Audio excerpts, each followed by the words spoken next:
怎样唱好卡拉 OK？ 卡拉 OK， 卡拉 OK。Hello， 大家好，我是杜杜，欢迎来到我的频道。我很少坐飞机，不知道这么大的点歌机带上飞机会不会很麻烦呢？其实这是我的一个长期定居在国外的亲戚，这一次回国托我在网上帮他选购的。他的需求很简单，就是在家唱歌的时候，在国外的时候能唱到几首中文歌曲，而且他家已经有功放机、音响、话筒，所以我结合了他自己的需求，做了一点功课，就帮他选择的是这一种。其实以前我有在 HTPC 上装过正版的点歌系统来实现点歌机的效果，但是那样真的太麻烦了，所以我直接选择的就是这种一体机、一体点歌机。我也是第一次见，所以今天我们一起来看看它。仅为1%高端家庭量身定制，没错，说的就是我亲戚。嘿嘿，哇，真的好大呀！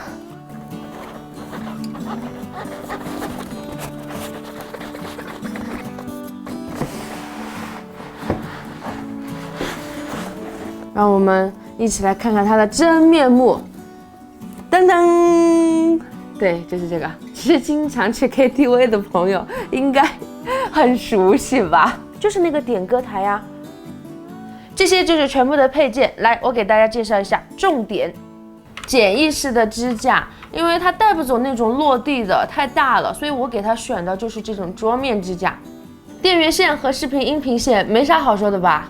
这种国际转换插头，不知道是配的还是额外送我的，反正挺贴心的。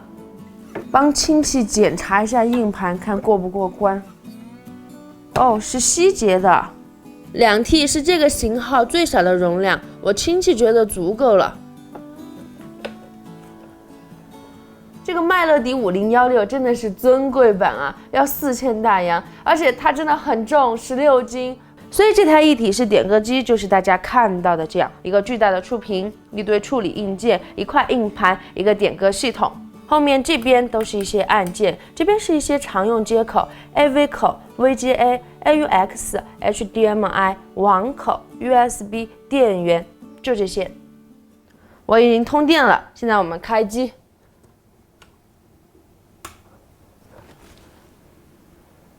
哦，亮了。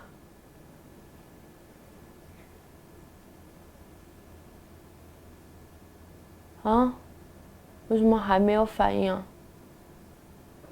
哎，有了有了，让每个人都能享受科技的乐趣。所以我估计进入的界面应该就是平时去 KTV 点歌的界面。我们要校准触摸屏，好的，按住消失，啊，按住。按住，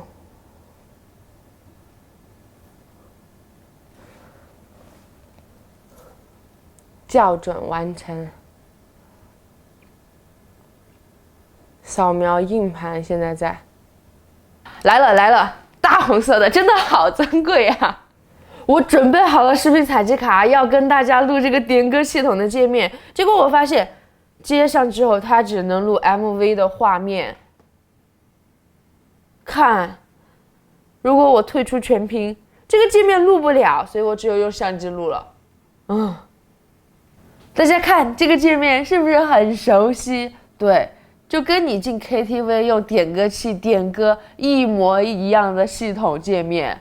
看，但是它这里居然还有一个酒水，这不是家用的吗？而且还没有开通这项功能，什么鬼啊？然后我们来试着点一首歌，随机的点一首吧。哇，这些啊，除了这一首好像都是需要下载的。OK， 点歌成功。不过这个并没有内置音响，所以现在听不到声音。我们来看一看这个设备的基本情况。这里屏幕的分辨率支持最大支持 1080p， 大小可以调节，还可以移动，网络呢？支持有线网，还有无线网，就说明它内置了一块无线网卡。还有这些就是一些很基本的设置，就是机器的情况。我们刚才看到那块硬盘有2个 T， 但是实际剩余的空间只有64个 G 了。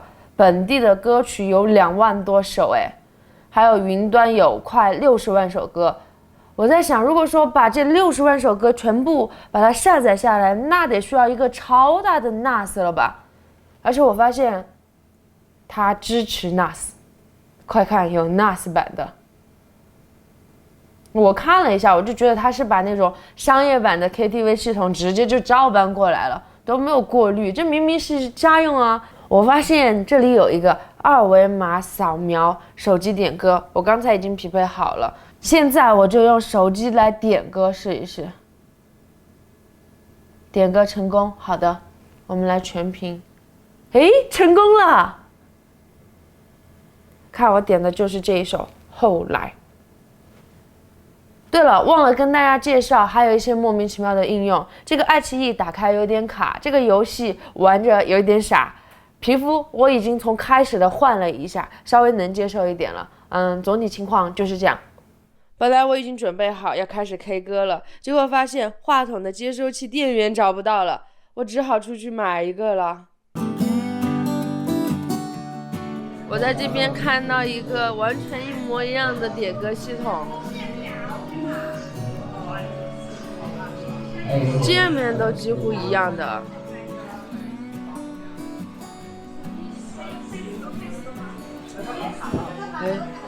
电源适配器我找到了，但是是一个旧的，反正我试了一下能用。然后我还帮亲戚买了一个氛围灯，很期待待会儿试用的效果。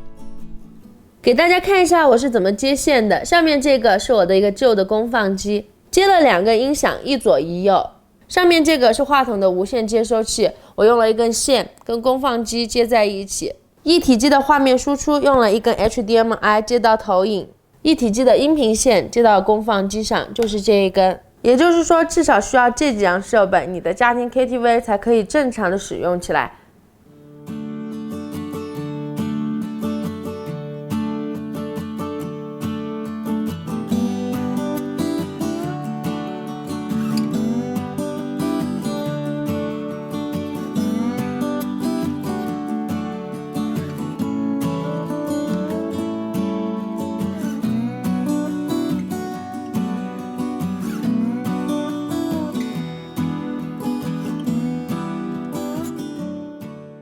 那就不要留，时光一过不再有。浓烈中情书，嘿，谁能比我土？这样的节奏，嘿，亮了夜色为你思念成河。摩擦摩擦，照在光滑的地上摩擦，心情如此难过。池塘里面有只小青蛙，看着差不多的电视，吃着差不多的狗屎，写着差不多的。看过黄昏追逐黎明，没看过你却爱着一个傻逼。我没意见，没意见。哈哈哈哈哈哈哈哈哈哈！哒哒哒。